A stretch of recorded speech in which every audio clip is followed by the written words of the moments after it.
আমি রাতের বেলা ইবাদতের মধ্যে মগ্ন হয়ে যেতাম। যুবক ছেলে, তুমি চোখের পানি ফেলে রবের দরবারে আবদার জানাইলা, তোমার মাথার উপর একটা নূরের বাতি ঝলমল কইরা জ্বলে, এটা আমি নিজের চোখে তাকায় দেখলাম। এমন আল্লাহর প্রেমিক তুমি হইলা, এমন রবের আশিক তুমি হয়ে গেলা, আমার বাড়ির মধ্যে থাইকা তোমার আর কাজ করা লাগবে না। যাও আজকে থেকে আমার বাড়ির মধ্য থেকে তোমার মুক্ত বানায় দিলাম। তুমি এখন থেকে দিনের বেলা আমল করবা, তুমি এখন থেকে রাতের বেলা আমল করবা। যুবক চোখের পানি ফেলা রবের দরবারে আবদার জানে, আল্লাহ গো, এতদিন পর্যন্ত তোমার আমার সম্পর্ক তুমি আমি ছাড়া কেউ জানতো না। আমার মা জানতো না, আমার বাবা জানতো না, আমার দুনিয়ার মনিব জানতো না, দুনিয়ার কোন বন্ধু বান্ধবেরা আমার এই সম্পর্কের ব্যাপারে জানতো না। যেহেতু তোমার আমার সম্পর্ক আজকে ফাঁস হয়ে গেল, আমার দুনিয়ার মনিব জানা গেল, আল্লাহ গো, এই চেহারা নিয়ে আর দুনিয়া আমি থাকতে চাই না। সঙ্গে সঙ্গে রবের দরবারে আবদার জানায়, আল্লাহ গো, তুমি আমার এখনই দুনিয়া থেকে উঠে নিয়ে যাও। ইমাম গাজ্জালী বলেন, যারা আউলিয়া কেরাম এরা মুস্তাজাবুদ দাওয়া, আল্লাহ যারা প্রিয় বান্দা এরা চোখের পানি ফেলে রবের দরবারে আবদার জানাইতে দেরি, আল্লাহ এদের চোখের পানি জীবনে কোনোদিন বান্দা ফিরাইয়া দেয় না। ওই যুবক আল্লাহর দরবারে বলতে দেরি হয়, আল্লাহ গো, তুমি আমাকে এখনই দুনিয়া থেকে উঠায় নিয়ে চলে না যাও। ইমাম গাজ্জালী বলে, ওই যুবক এটা বলতে দেরি হয়, মালাকুল মউতের মাধ্যমে তার দেহ থেকে রূহটাকে কবজ কইরা বাহির করতে দেরি নাই। সঙ্গে সঙ্গে মারা গেল যুবক। ইমাম গাজ্জালী বলেন, রবের দরবারে আবদার জানাইয়া এত পরিমাণে দামি হয়ে গেলেন, এত শনি হয়ে গেলেন রে বাপ। এই শাসা এলাকার যুবকেরা আমারে বলো না রে বাপ, ইমাম গাজ্জালীর সময়কার ওই যুবকের যে আল্লাহ ছিল, এখন ওই আল্লাহ আছে না নাই? আসেনি? একমাত্র জুয়ানকালে ইবাদতের মাত্রা বাড়াইয়া দেওয়া লাগবে রে বাপ। জুয়ানকালে যদি ইবাদত করা যায়, আল্লাহকে রাজি বানানো যায়।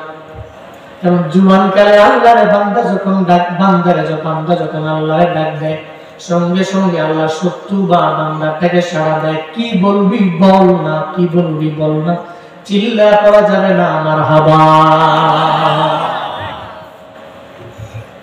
আল্লাহ বলেন ইবাদত হবে আল্লাহ। মুফাসসিরিন কেরাম বলেন, ইবাদত করবা তাহলে যৌবন কালে ইবাদত করো না রে বাপ। জুয়ান কালে ইবাদতের আর কত দাম আছে। সূরা 3 খুলেন না রে বাবা, 3 খুলেন, সূরা 3। ওই সূরা 3 কেন জুয়ান কালে ইবাদতের দাম আল্লাহর দরবারে কেমন। والتين والزيتون وطور سينين وهذا البلد النميم لقد خلقنا الإنسان في أحسن تقويم ثم رددناه أسفل سافلين إلا الذين آمنوا وعملوا الصالحات فلهم أجر غير ممنون. চিল্লা পড়েন আল্লাহু আকবার। আরো জোরে আল্লাহু আকবার। আল্লাহ পাক বলেন, সমস্ত ইনসানকে আমি আল্লাহ এত সুন্দর করে বানাইলাম। আল্লাহ তিনটা একের মধ্যে 4টা কসম খাইলেন। والتين والزيتون وطور سينين وهذا البلد الأمين। 3 আয়াতে আল্লাহ কসম খাইলেন কয়টা? 4টা কসম খাইয়ে আল্লাহ জানায় দিলেন, হাই মানুষেরা, বড় সুন্দর করে আমি আল্লাহ তোমারে বানালাম। সুম্মা রাদাদনাহু আসফালা সাফিলিন। এরপরে আমি আল্লাহ তোমার এই হীনতম পর্যায়ে আমি আল্লাহ নিয়ে গেলাম। এর মানে হলো আল্লাহ বান্দারে বানাইলো। বান্দা যদি কোনো ভালো কাজ জুয়ানকালে বান্দা করতে পারে, আল্লাহ তো বান্দার বয়সটা সর্বাবস্থায় জুয়ানকাল রাখে না।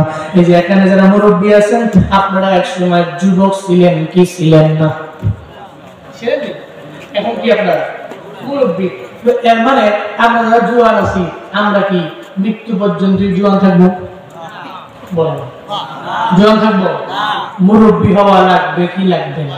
তো অবশ্যই আমার আপনার মুরব্বী তো অবশ্যই হওয়া লাগবে। এর আগে মরণ হয়ে গেলে তো ভিন্ন ব্যাপার, কিন্তু দুনিয়ার স্বাভাবিক নিয়ম হলো বান্দা প্রথমে নাবালিগ অবস্থায় থাকবে, এরপর তো জুয়ানকালটা আসবে, আস্তে আস্তে সে প্রৌঢ়ত্বের দিকে অগ্রগামী হবে, সে হওয়ার দিকে অগ্রগামী হবে, সে বুড়া হওয়ার দিকে অগ্রগামী হবে। এটাই ন্যাচারাল, এটাই তো স্বাভাবিক ব্যাপার, তাই না? আল্লাহ পাক বলেন আল্লাহ বান্দাকে বড় সুঠাম দেহ দিয়ে বানিয়েছেন, বড় শক্তিশালী বানিয়েছেন, বড় সুন্দর অবয়ব দিয়ে আল্লাহ বান্দাকে বানিয়েছেন। তবে এই জুয়ানকালের সময়টা বান্দার কাছে এভরি টাইম থাকবে না। আল্লাহ পাক বলছেন অতঃপর আমি তাকে পরিবর্তন করলাম হীনদের হীনতম পর্যায়ে, তাই একেবারে মুরব্বী করলাম। ইল্লা الذين آمنوا وعملوا الصالحات فلهم أجر غير ممنون। আল্লাহ পাক বলেন হীনতম পর্যায়ে বান্দাকে আমি আল্লাহ পৌঁছে দিলাম, তার জুয়ানকাল থেকে আমি আল্লাহ তারে বুড়া বানালাম।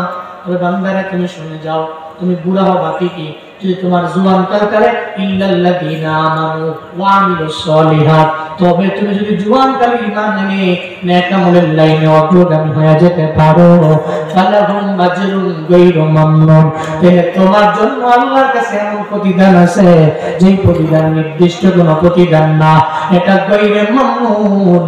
আল্লাহ যেই বান্দারে প্রতিদান দেয়, আল্লাহ যেই বান্দারে পুরস্কার দেয়, আল্লাহ যেই বান্দারে জাযায়ে খায়ের দেয়, আল্লাহ নির্দিষ্ট কোনো কিছু দেয় না, গায়রে মামনুন দেয়।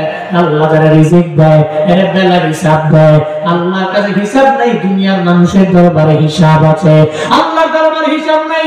আল্লাহ পাক বলেন ফালাহুম আজরুন গায়রু মামনুন, তাদের জন্য আজর রয়েছে, এমন প্রতিদান রবের দরবারে রয়েছে যেই প্রতিদানের হিসাব জানা নাই, চিল্লা পড়া যাবে না সুবহানাল্লাহ। কি প্রতিদান? এই যে আজরুন গায়রু মামনুন, আল্লাহ বলছেন এমন আজর, এমন প্রতিদান, এমন জাযা যেটা কোনো সময় সীমা নাই, নির্দিষ্ট কিছু নাই, একেবারে এমন বড় প্রতিদান তোমাকে দেওয়া হবে। মুফাসসিরিনে কেরামের ব্যাখ্যায় বলেছেন বান্দা যদি তার জুয়ানকালে ইবাদত করে, নামাজ পড়ে, আমল করে সময় কাটায়, তো সে মুরব্বী হয়ে গেছে। মুরব্বী হইলে চাইলেই সে জুয়ানকালের মতো তাহাজ্জুদ করতে পারে না, চাইলেই সে জুয়ানকালের মতো ইশরাক করতে পারে না, চাইলেই সে জুয়ানকালে আগের মতো বুড়াকালে জুয়ানকালের মতো আল্লাহ করতে পারে না, চাইলেই সে যৌবনকালের মতো জিকির করতে পারে না, চাইলেই সে যৌবনকালের মতো দৌড়ে জিয়া দ্রুত মসজিদে ঢুকতে পারে না। তো পারে না যে অসুবিধা নাই, আল্লাহর কাছে রয়েছে আজর, আল্লাহর কাছে রয়েছে প্রতিদান। সেই আজরটা হচ্ছে গায়রে মামনুন, এমন এক আজর বিগায়রে হিসাব আল্লাহ তাআলা দিবে।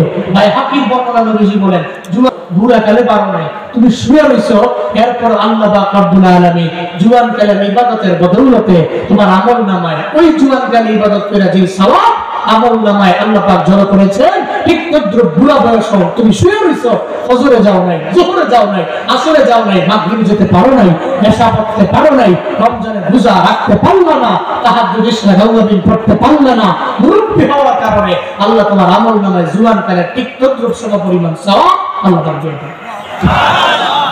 সুবহানাল্লাহ। পকেটে চুন বাড়ি যায় জোরে করে, জোরে করে সুবহানাল্লাহ, আরো জোরে আলহামদুলিল্লাহ, আরো জোরে চিল্লা আল্লাহু আকবার। কি আল্লাহ, কি প্রতিদান আমাকে দিচ্ছেন, কি প্রতিদান দিচ্ছেন আমাকে। তাহলে জুয়ানকালে কেউ যদি ইবাদত করে সূরা 3 থেকে পেলাম, তাহলে আল্লাহ তার বুড়া বয়সে গিয়া আজরুন গায়রু মামনুন দিবে। শুধু তাই না, বাইহাকীতে পেলাম নবীজি বললেন কেউ যদি জুয়ানকালে ইবাদত করে বুড়া বয়সে ঘরের মধ্যে শুয়ে থাকবে, অটোমেটিক তার আমলনামায় সওয়াব জারি থাকবে। তাহলে যৌবনকালের ইবাদতের দাম রবের দরবারে কম না বেশি? কথা বলে না, কম না বেশি? তাহলে আমরা যৌবনকালে ইবাদতের মাত্রা বাড়াবো না কমাবো? বাড়াবো না কমাবো? আল্লাহ জুয়ানকালে ইবাদতের মাত্রা বাড়াইবার তৌফিক প্রত্যেকটা ভাইকে দান করেন। সকলে পড়ি আমিন।